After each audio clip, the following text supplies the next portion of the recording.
Estão sendo alcançados pelo som festivo dessa campanha de natureza evangelística, com a paz que excede todo entendimento, que é a paz de nosso Senhor e Salvador Jesus Cristo. A Bíblia Sagrada vai dizer que todos aqueles que ouvem esta palavra e guardam no seu coração são bem-aventurados. A título de informação, a palavra bem-aventurado fala do estado de felicidade em que aquela pessoa se encontra. Hoje você está tendo esta oportunidade de valor inaquilatável, concedida pelo Senhor, para se tornar a pessoa mais feliz desta vida. Eu não sei o que você tem passado, o que você tem enfrentado.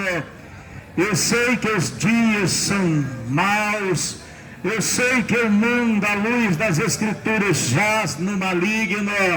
Eu sei que o diabo, representado por um ladrão na figura do capítulo 10 e versículo 10 do livro de João, veio senão para matar, roubar e destruir. Mas eu também sei, neste mesmo versículo que eu acabei de fazer menção, a Bíblia Sagrada vai dizer que Jesus veio e veio para que nós tivéssemos vida e vida com abundância. E é o que Jesus está fazendo nessa noite, batendo na porta do seu coração uma vez mais, porque eu tenho plena certeza que não é de hoje que o Senhor vem insistindo com você. Isso porque você é muito especial para Deus. A prova disso está no envio, na encarnação, na morte e na ressurreição do seu Filho unigênito chamado Jesus. A Bíblia vai dizer no capítulo 3 e versículo 16 do Evangelho de Jesus Cristo segundo João, que Deus amou o mundo. Existem na Bíblia pelo menos 3 tipos de mundo. Existe o mundo como sistema pecaminoso, como ideias produzidas por mentes vazias, de homens que estão separados da verdade libertadora que é a palavra de Deus. Quando diz, não ameis o mundo, e nem o que no mundo há, se alguém ama o mundo, constitui-se inimigo de Deus. Mas também a Bíblia Sagrada vai falar de mundo como os cosmos. No capítulo 11 da carta aos Hebreus, está escrito que pela fé entendemos que os mundos pela palavra de Deus foram criados. Deus não amou o primeiro mundo, o sistema pecaminoso que diz que o certo é o errado e que o errado é o certo. Deus não amou, pelo menos não está dentro do contexto do capítulo 13, versículo 16 do Evangelho de João, o mundo como os cosmos, os planetas. Mas Deus amou o mundo como os seres humanos. Aqui está falando da humanidade, aqui está falando de mim, aqui está falando de você, quando diz que Deus amou o mundo de uma tal maneira que deu seu Filho unigênito, para que todo aquele que nele crer não pereça, mas tenha a vida eterna. Nós estamos chegando aos dias últimos da semana denominada pela religião de a Semana Santa, onde se faz alusão à paixão de Cristo. O termo paixão no grego fala de sofrimento, onde faz alusão ao sofrimento de Cristo. E a pergunta que não quer calar é: todo aquele sofrimento que Jesus passou por você, você viveu da forma em que está vivendo, não terá sido em vão? A Bíblia diz que ninguém tem maior amor do que este, de dar a alguém a sua vida pelos seus amigos. A Bíblia Sagrada vai dizer ainda que pode ser que pelo bom alguém ouse dar a sua vida, mas por um pecador, por uma pessoa má, por uma pessoa que não quer saber de Deus em hipótese alguma, a não ser nos momentos de apuros, quando ele não encontra mais nenhuma saída e grita dizendo: meu Deus! Mas Deus é tão bom.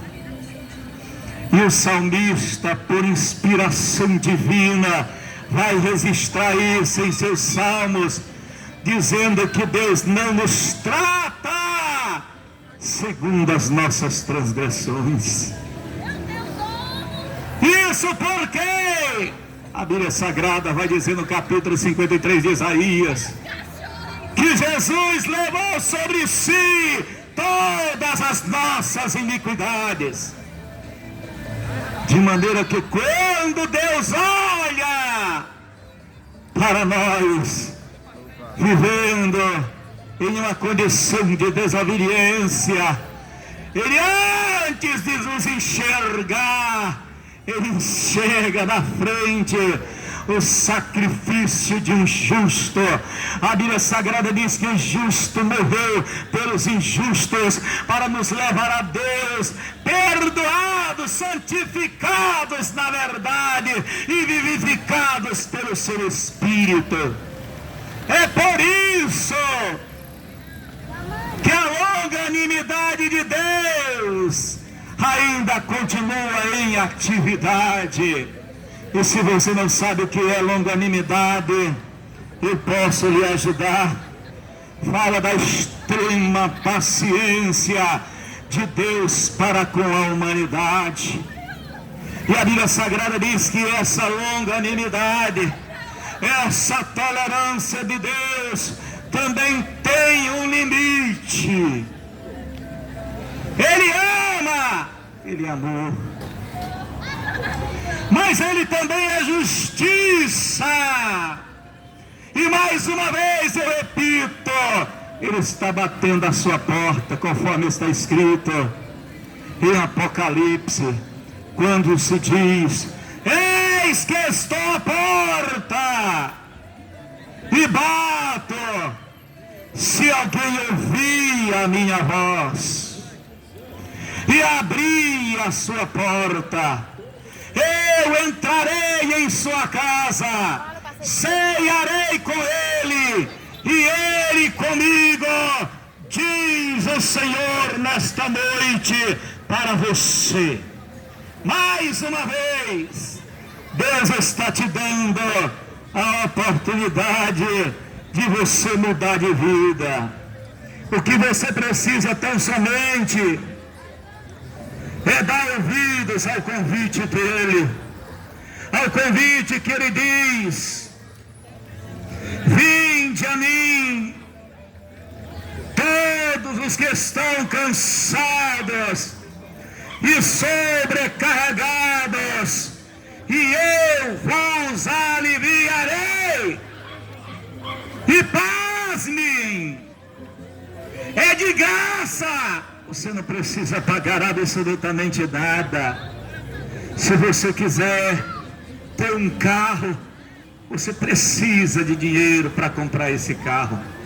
Se você quer uma moto, você precisa de dinheiro para comprar essa moto. Se você quer um apartamento, você precisa de dinheiro para comprar esse apartamento. Se você quer uma roupa, você precisa de dinheiro para comprar esta roupa. Se você quer tratamento médico para a sua saúde, você precisa de recurso financeiro para você custear todo esse tratamento. Mas a salvação é de graça. A Bíblia no capítulo 2, versículo 8 da carta de Paulo aos Efésios vai dizer: de graça, você não precisa pagar nenhum centavo. Sois salvos mediante a fé, e isso não vem de vós. Não é porque você é bonito, não é porque você é feio, não é porque você é pobre, não é porque você é rico, não é porque você mora em um lugar bom, não é porque você mora em um lugar ruim, não. É pela fé, e isso não vem de vós, é dom de Deus, é um presente que Deus está te dando. E eu repito, não é mérito humano, não é porque você tem um QI elevado, não é porque você tem vários diplomas universitários, não é porque você tem uma vida íntegra, é dom de Deus, é presente de Deus. Até porque a Bíblia Sagrada, que é a fonte de todas as revelações, nela a gente encontra a resposta para todos os porquês que pairam a mente humana. Vai dizer no capítulo 3 da carta aos Romanos, que quando Deus olhou de cima, Ele não viu justo sequer. Todos, sem exceção, se haviam extraviado e juntamente se fizeram inúteis. Não havia ninguém que fizesse o bem. Aí mais na frente Paulo vai dizer que todos estão distanciados da glória, estão separados da glória de Deus. Mas hoje, por meio do seu Filho que traz reconciliação nesta noite, para aqueles que ainda resistem o seu convite, estar aqui, porque a Bíblia vai dizer ainda, quando estiverem 2 ou 3 reunidos em seu nome, Ele se fará presente. Capítulo 5 da primeira carta de Paulo aos Coríntios, e versículo 7 diz o seguinte, para a nossa meditação nessa noite: antes, porém, eu quero dizer para você que você é tão importante para Ele, que Ele do nada, entre aspas, é claro, Deus não improvisa nada. Deus tem tudo elaborado desde a eternidade. Para Deus, o presente, o passado e o futuro é a mesma coisa. Para nós, que estamos limitados ao tempo e ao espaço, pensamos que improvisamos alguma coisa. Mas Deus não, já tem dentro do seu script divino. Ele já havia visto as pessoas que estariam aqui nessa noite e que precisariam gentilmente ouvir esta palavra, até porque o dia de amanhã não nos pertence. Não existe ninguém aqui na face da terra, humanamente falando, baseado, seja lá no que for, a garantia de chegar até o dia de amanhã com vida. A gente espera que o amanhã seja uma realidade para nós, mas o amanhã pertence a Deus. E hoje é o dia que Deus te concede. Talvez, artigo definido, oportunidade, a última das oportunidades. Eu aconselho você que ao término dessa campanha, quando for feito o apelo, venha rapidamente, não perca mais tempo usando o argumento de que não está preparado. Ninguém está preparado. Eu fiz menção aqui da carta de Paulo aos Efésios, mais precisamente no capítulo 2, em versículo 8, que vai dizer que a salvação é pela graça, e isso não vem de vós, é dom de Deus, não vem das obras, para que ninguém se glorie. O que você precisa é dar um passo na direção dele, porque a parte dele ele já fez. Aí ele vai acrescentar a sua fé, que a Bíblia Sagrada aqui é rica em nos revelar tudo aquilo que a gente precisa para entender sobre o plano divino da salvação. Vai dizer que a fé vem pelo ouvir, e ouvir a palavra de Deus. Se você der um passo, deixar essa desculpa evasiva, esse subterfúgio, essa desculpa esfarrapada, ele vai te ajudar e vai mudar a tua vida da água para o vinho. Ele vai mudar a tua vida radicalmente, porque foi isso que aconteceu comigo, e foi isso que aconteceu com os irmãos que estão aqui. A Bíblia diz que aquele que está em Cristo, nova criatura é. As coisas velhas se passaram e eis que se fez tudo novo. Diz assim, o texto que eu quero tomar como base para uma rápida mensagem nessa noite. 1 Coríntios capítulo 5, versículo de número 7. Que diz o seguinte: alimpai-vos, pois do fermento velho, para que sejais uma nova massa, assim como estáis sem fermento, porque Cristo, nossa Páscoa, foi sacrificado por nós. Para quem não sabe, todas as celebrações festivas da Bíblia, elas não eram ou não aconteciam por acaso. Todas elas tinham e têm uma origem e uma razão de ser. Inclusive a Páscoa.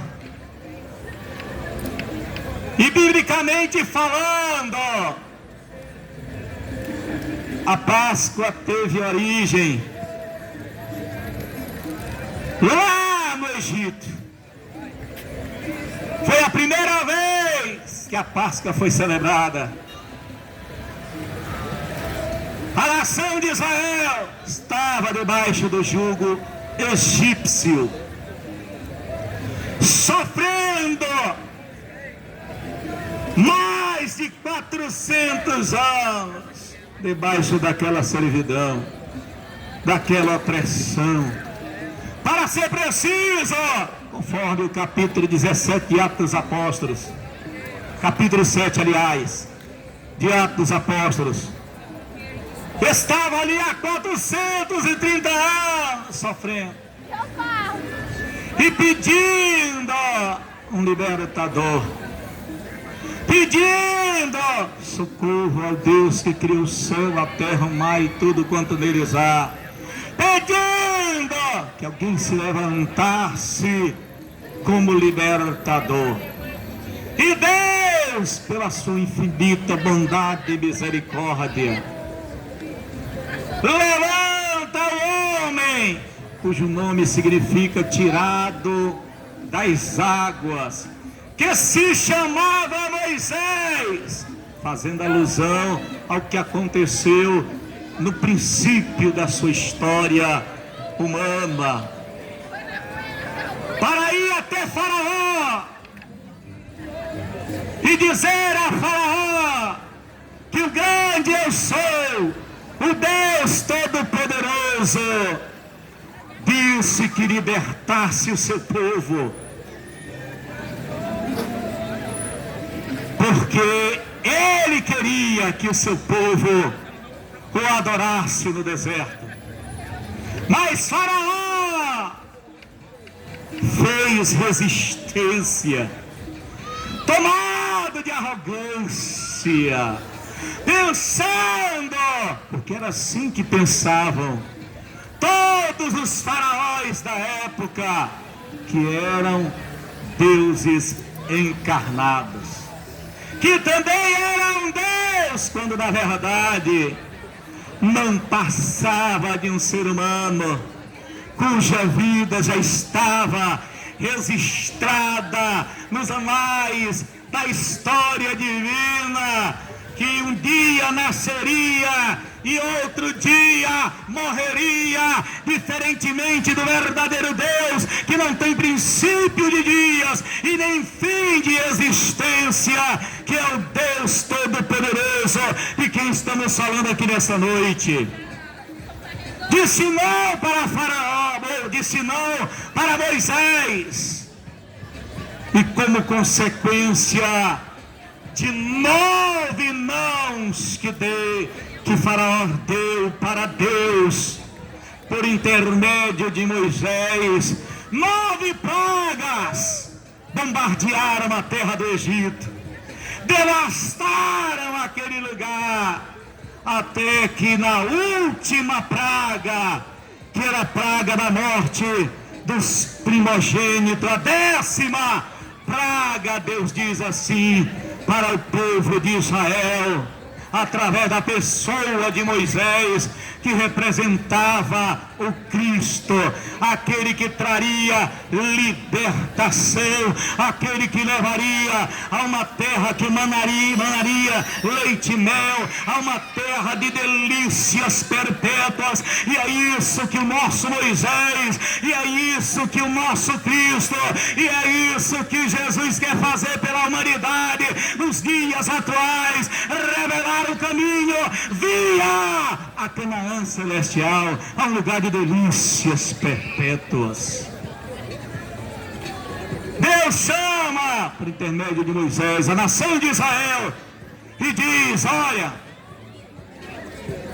comemorem a Páscoa pela primeira vez na história da humanidade, matando o cordeiro que tipificava também o Cristo. A Bíblia Sagrada vai dizer no capítulo 1, versículo 29 de João, João estava ali mergulhando os pecadores e batizando-os nas águas para a remissão de pecados. De repente ele olha para alguém que caminhava de uma maneira diferente e ele grita dizendo: eis aí o Cordeiro de Deus que tira os pecados do mundo. E Deus havia dito para Moisés que eles matassem o cordeiro. Se o cordeiro fosse grande, que chamasse outra família para juntos fazerem ali aquela ceia. E comessem o cordeiro com pães ázimos, ou seja, sem fermento, e com ervas amargas, para representar todo o sofrimento, todo o tempo passado de angústia que eles haviam vivido ou estavam vivendo até o presente momento. E o sangue do Cordeiro eles passassem nos umbrais, porque naquela noite o anjo da morte passaria, e sobre a casa que estivesse o sangue sobre os umbrais, o anjo da morte não tocaria nos primogênitos, porque a palavra Páscoa etimologicamente significa passagem, ou passar por cima, e foi o que Cristo fez. Através do seu sacrifício expiatório, através do seu sacrifício vicário, através da sua morte substitutiva, porque ele morreu em meu e em seu lugar, para que a gente passasse por cima da morte e tivéssemos vida, e vida com abundância. E a Bíblia Sagrada vai dizer que aquele que crê em Cristo, ainda que esteja morto, fisicamente falando, viverá. E isto é que é vida, diz a canção.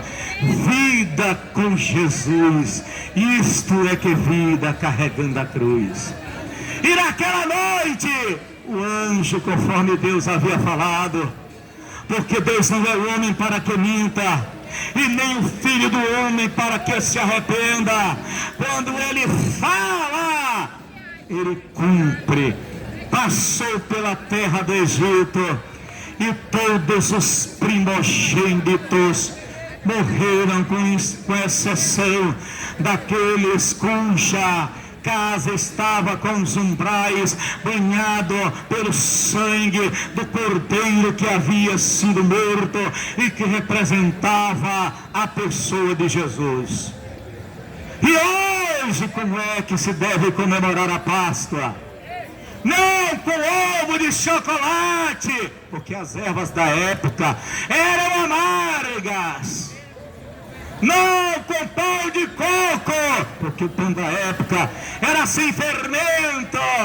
Não com coelho, porque na verdade quem morreu foi um cordeiro sem defeito, como a gente deve comemorar, expressando a nossa gratidão a Deus pela morte, porque Páscoa fala de morte, mas a Bíblia Sagrada vai dizer que Jesus havia prometido que ao terceiro dia, no caso representado pelo dia do domingo, nas primeiras horas do terceiro dia, ele ressuscita, e esta é a nossa Páscoa. E quem recebe esse Cordeiro que tira o pecado do mundo também consegue passar por cima desta morte. Eu não estou me referindo na morte física. Capítulo 9, versículo 27 de Hebreus vai dizer que o homem está ordenado a morrer uma só vez. Eu estou me referindo à morte eterna, que é a separação definitiva do homem e do seu Criador. A pergunta que não quer calar é, talvez queira ser feita por você: haverá vida para mim após a morte? Sim, haverá vida, e a Bíblia Sagrada está cheia de textos para revelar esta verdade absoluta. Não tem como relativizar, não é o que eu penso ou deixo de pensar, é o que a Bíblia Sagrada diz, e a Bíblia Sagrada diz, e o que ela diz é verdadeiro. Que Deus possa abençoar a todos, e que você, eu repito, ao término desta campanha, corra para os braços de Jesus, venha à frente e faremos uma oração pela sua vida, e a sua vida pela misericórdia de Deus, que é a causa de não sermos consumidos, vai ser transformada radicalmente. Amém.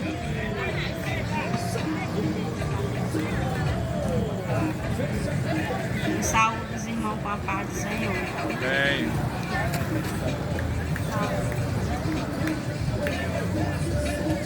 Qual em 545.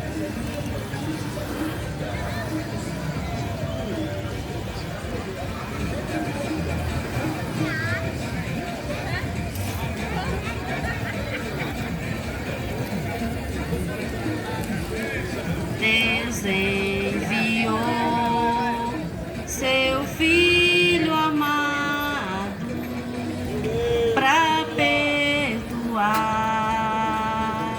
para me salvar. Na cruz morreu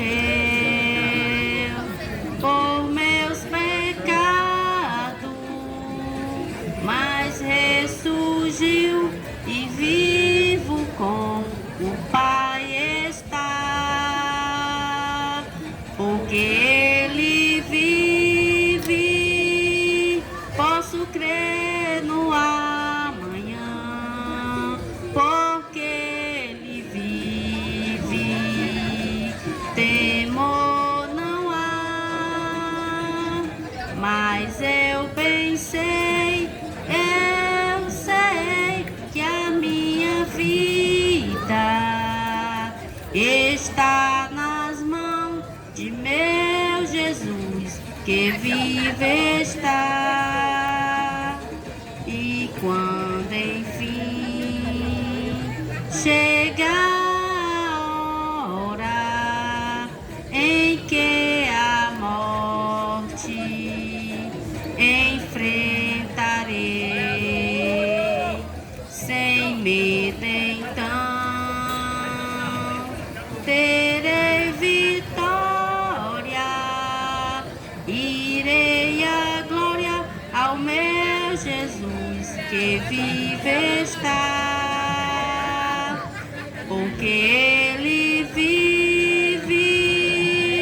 Posso crer no amanhã, porque Ele vive. Temor não há, mas eu bem sei, eu sei que a minha vida está nas mãos de meu Jesus, que vive